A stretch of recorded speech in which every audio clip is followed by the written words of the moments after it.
So here's my lovely cherry tree, not long to go, and then I think we're going to be taking these off. Looking really quite nice. There's a lot in there as well. So here we go now, we've got the first few cherries just ready for picking. So next we're just giving the first ones that I've picked a quick rinse through.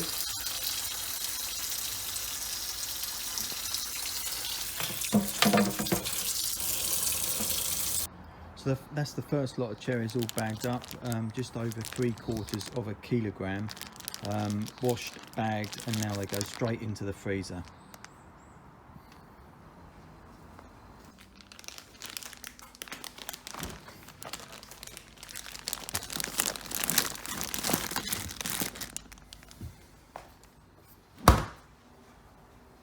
Okay guys, so I'm ready to start making up my cherry wine now. I've got another couple of bags of frozen cherries in my freezer actually. I've just taken these out. These are the frozen bags. I've cleaned up my little cooking pot there. So I'm just going to empty all the cherries in there now, cover them over with water, and then it'd be good to cook up and bring and simmer for a while to extract all the juices. Freezing the cherries actually helps to break the flesh of the fruit down and will actually aid the extraction of the juice for the wine making as well. Right, so that's the first bag going in.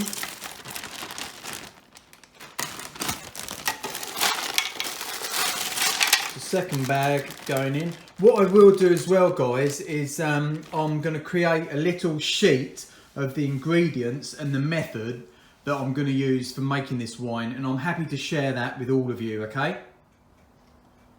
So guys, what I've got in there now is all of the cherries off my tree, which totaled 4.8 kilograms, and then I've just topped it up with water just so that it's just covering, and then I'm going to let them all defrost, and a little bit later on today I'm going to cook this lot up and just let it simmer for a while to extract all of those juices, and then the next stage would be basically tipping it into my fermenting bucket, into a muslin bag so that I can again let it ferment on the pulp to start with, strain it out. I'll also be adding in some of the sugar and probably a couple of ripe bananas as well. That gives it a little bit of body, but I'll talk you through the whole process as we go.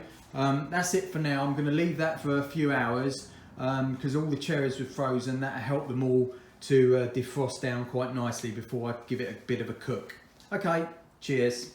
Okay, so the next step is to prepare my fermenting bucket. So it's quite a big old bucket. I've had it for quite a long time, and it's been stored sealed with a lot of my other winemaking equipment in it. But now what I've done is I've washed it with washing up liquid, probably 3-4 times, thoroughly washed it inside and out all over. I've also thoroughly cleaned all my working area here, and then I'm going to use this VWP sterilizer cleaner. So I'm gonna, it says a couple of teaspoons, but I actually use probably 3. So just straight into my bucket there like that. And I cannot stress enough the importance of cleanliness. So I'm just going to fill this up with probably about a gallon. I've got my muslin bag in there as well. So I'm going to agitate that and then let it stand probably for at least 12 hours before I use it. Whether that's necessary, I don't know.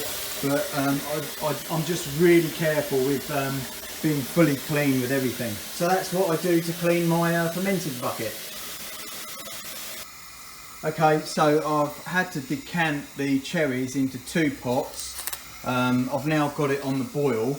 Just going to, well, bring it to the boil and then let it simmer for a bit. Got a banana in there as well. Just going to mush that down, mash it all in there like that, nice and lovely.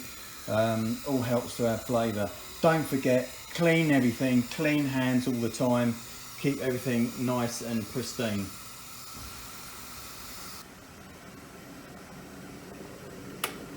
Okay, so you can buy tannin as an additive from any good wine shop, but what I've always tended to do is make a really good strong cup of tea. So what I've done here is I've got, I'm actually using 5 tea bags, boiling water, whack that in there, don't need a load of water, just enough. Cut your tea bags open, whack it in, let it sit for a while, bung these other ones in as well, give it a good old stir and add that all into the mix that we got going.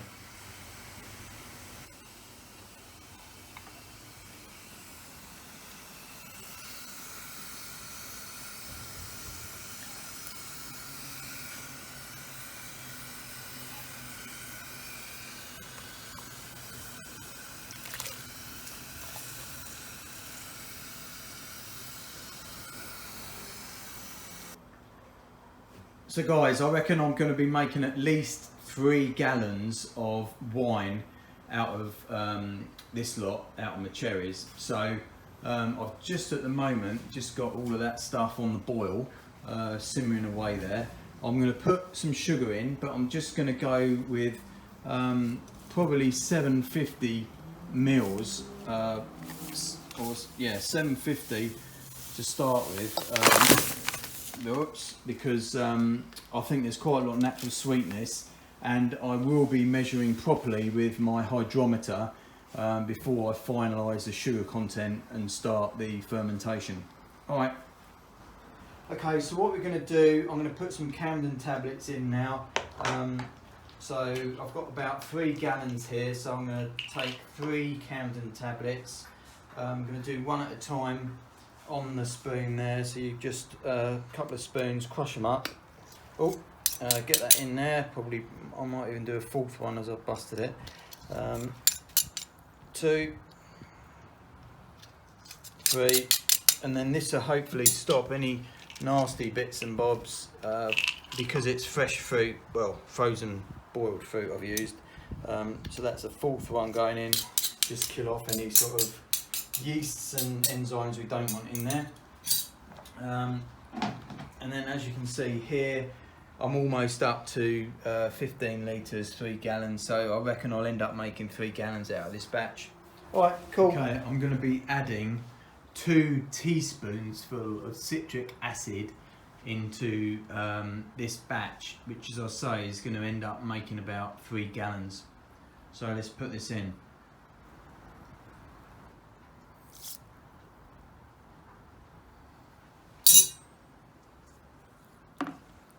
Two teaspoons of citric acid.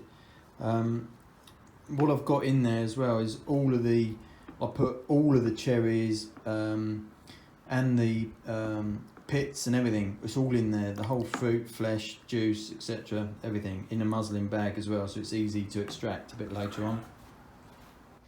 Okay, so good morning. It's now the next day, just over 12 hours later, and what we're going to do now is add in the pectinase, pectic enzyme. So I'm just going to put 2 of these in and just stir that in there, and then that's good for another 12 hours. So it's all looking quite nice and stable at the moment. That's good. This is the stuff I'm using. Called pectinase, pectic enzyme. It just helps with the breaking down of the fruit and everything else, so it's good. Okay, so I've just made up a solution of steriliser, and I've got my hydrometer, the little tube, and my turkey baster in there, so I can, once that's all sterilised, I can then take a sample of my wine and just check where we are in terms of specific gravity and sugar content before we get the fermentation started a little bit later on today. Okay guys, so I'm now going to take a hydrometer specific gravity reading. So as you saw, I previously cleaned and sterilised everything, flushed it all through with clean water. So here I've got my hydrometer tube with the hydrometer sat in it.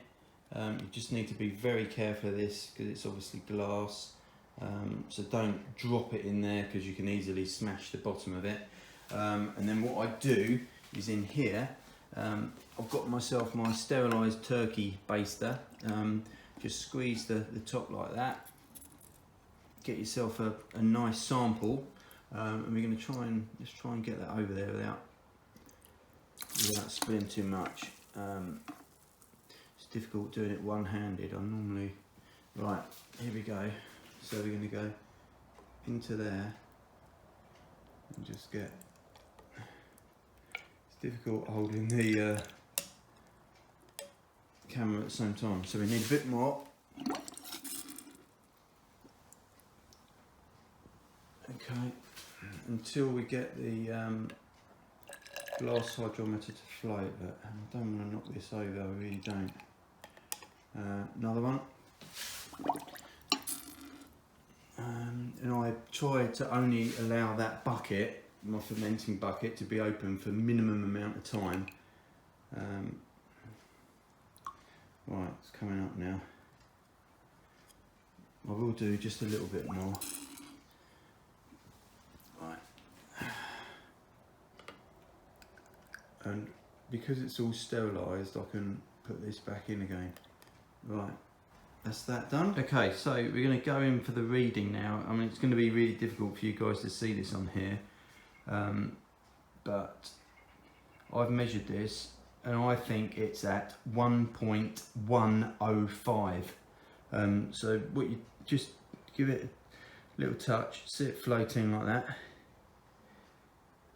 let it settle, and then what you need to do is get the reading off of there. So yeah, it's really difficult for you guys to see it, but I reckon 1.105 is the specific gravity there.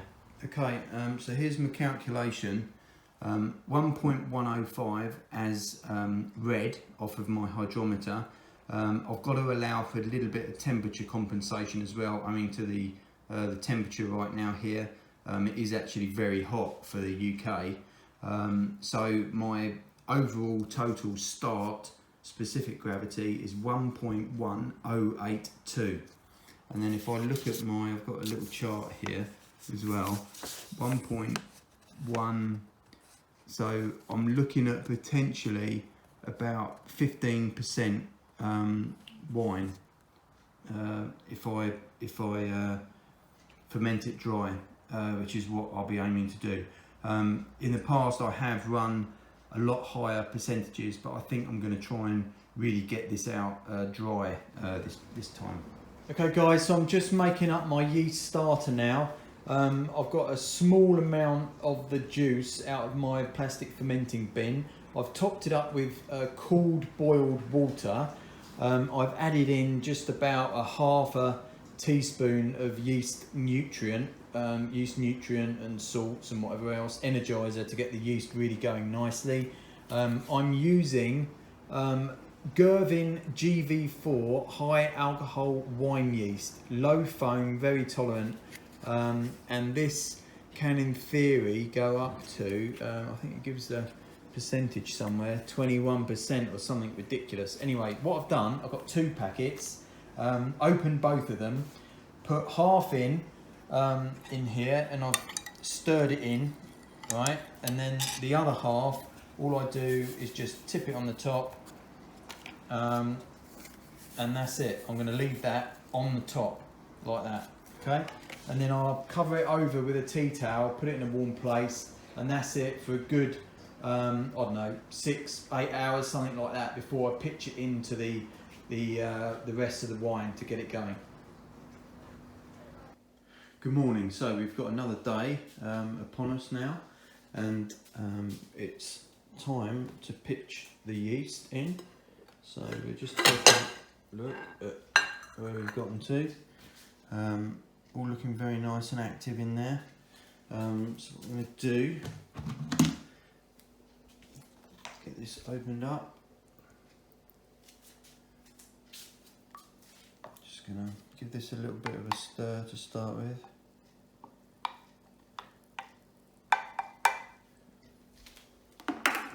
Now what we're going to do is just pitch this in here.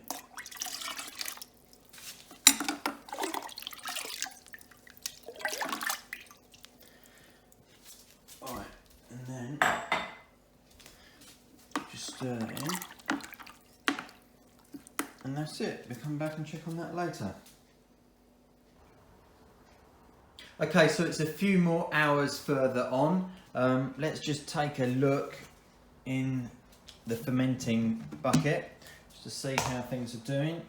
So that's the yeast activated there, bubbling away quite nicely. So what I'm going to do now is every probably twice a day is just stir some of this back in and just make sure that you know, there's no drying of the pulp or the yeast on the top of the surface there.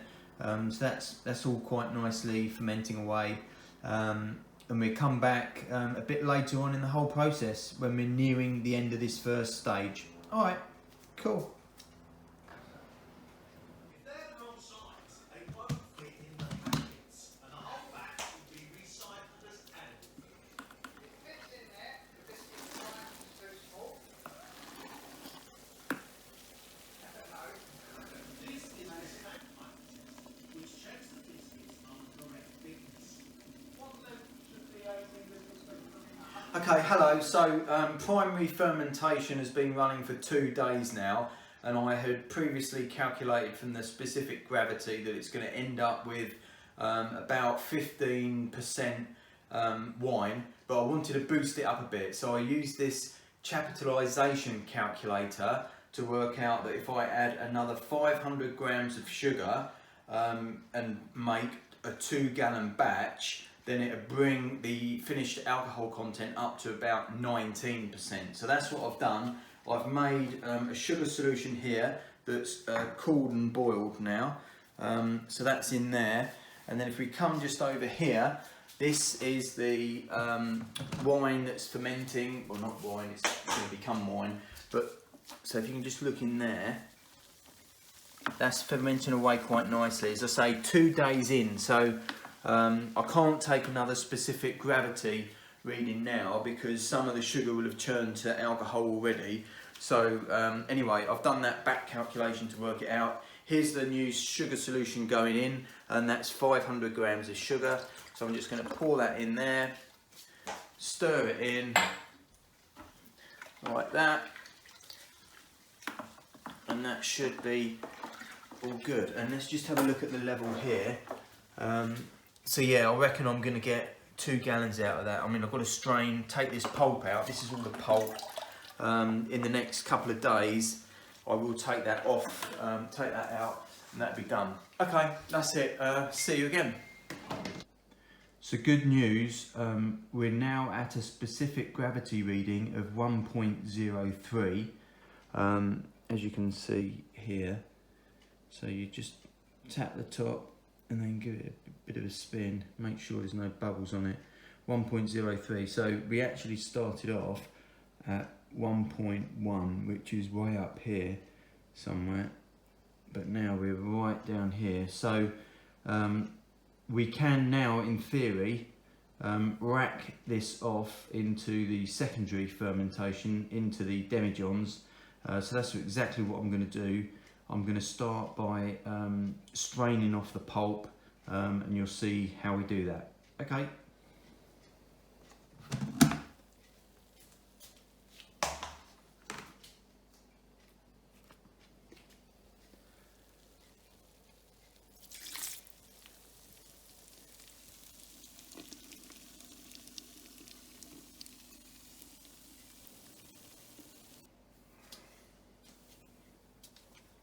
So we are now removing the fermented pulp that's all in the muslin here.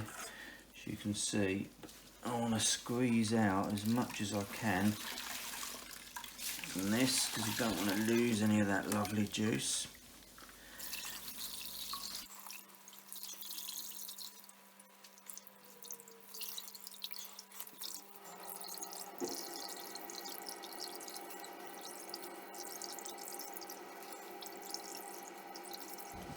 We're going to fish out some of the remaining bits as well.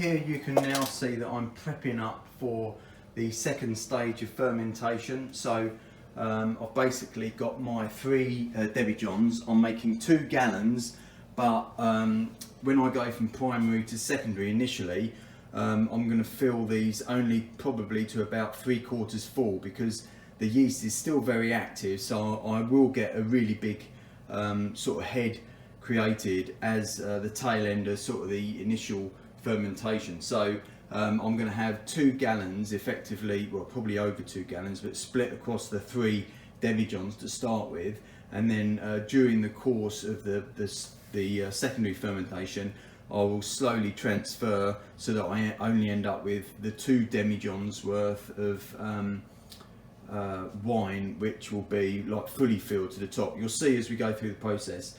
So again, I'm using my VWP sterilisation stuff to just clean, thoroughly clean these demijohns, probably 2 or 3 times with just normal soap and water, fully flush them through. Now they're sat in there with sterilisation solution for a little while. I've also sterilised the muslin bag that I used in the primary fermentation. I've got all the airlocks in there and the tubing as well for siphoning off the liquid into the demijohns, and you'll see that as we go into it in a few moments time.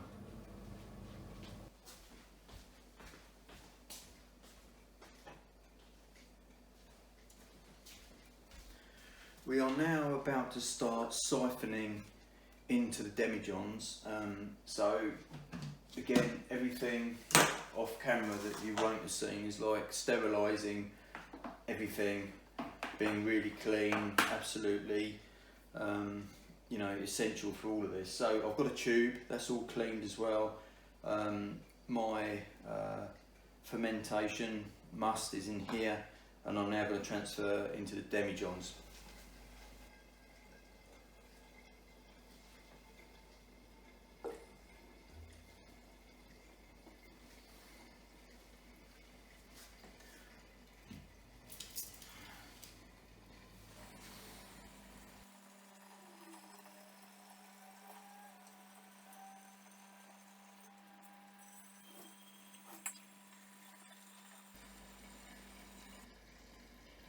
So this will be the last time that the solution is exposed to air. The primary fermentation is all about aerobic activation of the yeast. The yeast is multiplying, but now when you get it under the airlock in the demijohns, it'll be moving on to anaerobic operation. So as you can see, what I'm doing is, I reckon I'm going to end up with 2 gallons, but at the moment I was sort of slightly over the 2 gallon mark.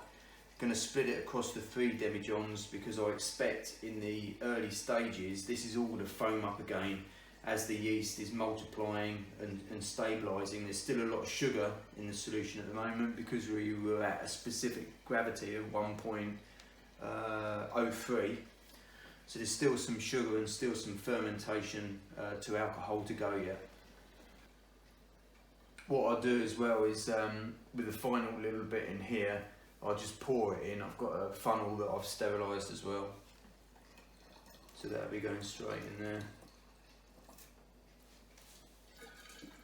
Just trying to even it up across these 3 demijohns really.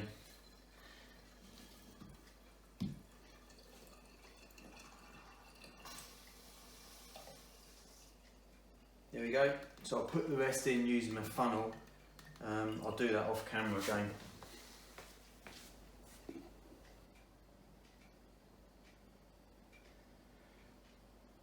That's it. Secondary fermentation underway. So here we are, end of day 1 on the secondary fermentation. So what we've now got is the 3 gallons. And what I've done is basically topped up to reduce the headroom. You can see perfectly fermenting away there, all very nice.